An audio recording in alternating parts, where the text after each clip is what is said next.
Hey, I'm Becca with the Happy Ever Crafter, and every single week in my Patreon community, I give my students an opportunity to practice their lettering and practice their calligraphy by giving them a set of words that they can try. I usually don't do them myself, but I thought that it would be fun to show how I would write these words and then also critique myself so that you can see what I like and what I don't like about my own lettering and how I go through that process with myself. So let's just jump right into that, and I'm going to show you how I do it. I am using a Rhodia dot pad, so I do have guidelines on here. It's kind of hard to see in the video because they're quite light on the page, but I do have guidelines. I would not recommend lettering without guidelines ever. And I'm using a Tombow Funosuke small tip brush pen, which is my favorite brush pen. Okay, so the first word this week is unnatural. So I'm just gonna jump right in and write it, and then I'll talk to you through how I self-critique. Now, just a note that I haven't practiced these words before. I'm just kind of jumping in and doing this in my standard lettering style. And then I'm going to go through and critique it as if I wanted to keep trying to write this and perfect it.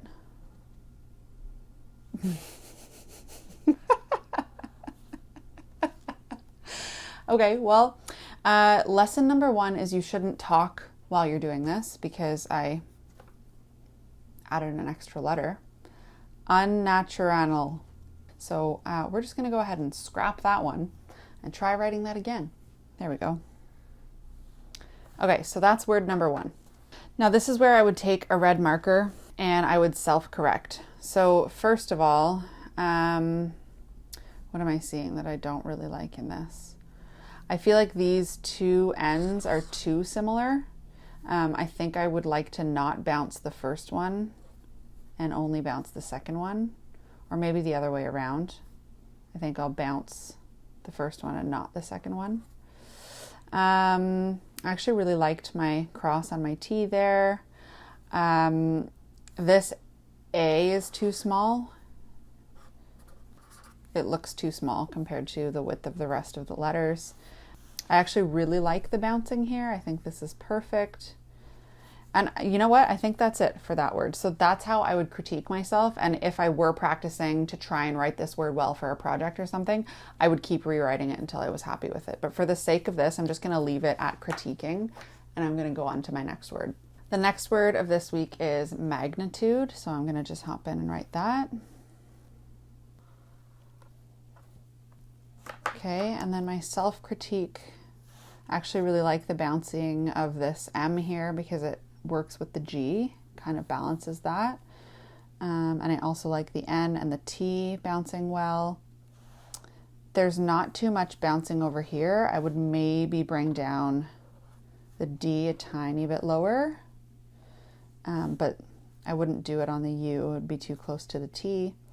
I didn't like my dot on the I. I could go in and fix that. I also didn't like this little tail I did on the end of my T cross. And I also I immediately noticed that the angle of this I is different than the angle of this T. I would have liked to make my T line up a little better with my I. But other than that, I like it. Okay, next word. Next word is overcast. Okay.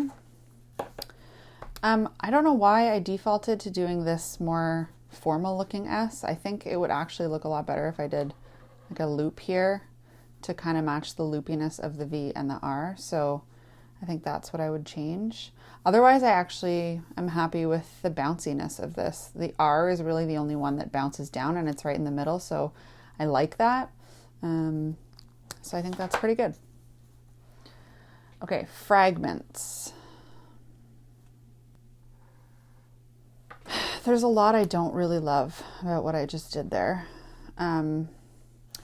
This E is a lot smaller than this N. I would need to make this a little bigger. I don't like how high up this S came. I kind of want to just like delete that top part of it. I did a little curve on this G, but then there's a straight line on the M, so I don't like the way those two things interact with each other. I would have just done a straight G. I think that would look better. And then fun fact, I think F might be my least favorite lowercase letter. And I especially don't like the way it connects to the R. In retrospect, I think I might have done like a bigger loop on the top, smaller loop on the bottom. And then, yeah, I think I would have liked that better. Although then the loop of my R might be a little too close to the loop of the F. Maybe I would just do an R with a straight line instead of a loop. I think that would look better. Let me just play with that FR right here just for fun. I did like a bigger loop on the top, smaller loop on the bottom, and then just, yeah, I think I would like that better. Maybe even with like a little flourish at the end of that. I think that would look better. Okay, optimistic is the next word. Okay. Did not like either of the crosses on my T's. I think I should have dotted the I's after I crossed the T's, because then I would have drawn this one longer and I would have put the dot lower. Oops, and I forgot to dot this one. That's hard with two pens in your hand at the same time. These also didn't overlap properly. Forgot my drills there. I think for the style of this word, I actually probably should have just looped my P instead of made it a straight line. I think that would have looked a little more balanced with the loopiness of the rest of it. Yeah, I think otherwise I don't mind it. I think the bounce of this M is good in the middle of the word, balances that S. And yeah, I think I would have really just liked to fix the crosses on my T's. Okay, two more words. Discomfort is the next one. Oops. Okay, I have a big correction to make on this one. All right. When I got to this area, I started bringing it all down too far. So this M I bounced it down and then it threw me off for where the X height should have been on this. So like this is my X height and I accidentally brought my O down way too low. So my F actually should have been kind of more like that and my O should have been up here. So that would have made things look a little different.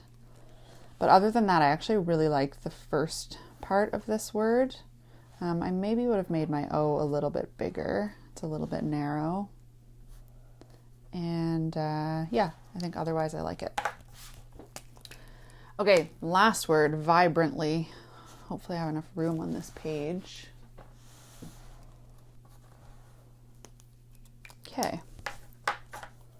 Really liked the playfulness of this area. If I had more room on my page, I probably would have made my Y a little bit bigger here. Something weird happening here. I feel like this needed to start a little bit farther over and give the B a little bit more space. This feels a little cramped. Yeah, I think that would have looked better. Because this stuff is all kind of like spread out nicely and this looked a little bit cramped. But I actually think it looks really cute. I like the way that was written. Just would have changed my Y to be a little bigger, probably. Okay, there you have it. That's my self-critique of my words. This obviously is really personal to however you do your own lettering, and the only way you can kind of like really discover what you like about your lettering is to self-critique like this. So that's how I do it. You can do it however you like, but I find doing it after each word as opposed to writing them all and then going back is really helpful, because then as you go through it, it becomes a practice of like, even as you're writing the word, you're like, oh, I didn't like the angle of that, or oh, I didn't connect that nicely to itself. And it becomes like a muscle that you just kind of have built in as you're writing, and it makes it a lot easier to self-correct as you go. So hopefully that was helpful to see. If you want to have challenges like this and participate along with us, we do this every single week inside my Patreon community. You can just look up the Happy Ever Crafters on Patreon and you'll find it. I'll also link to it down in the show notes below. But let me know if this was helpful. Maybe I'll do some more in the future. And again, come join us if you want to participate in it. But I'll leave it there for now. See you later.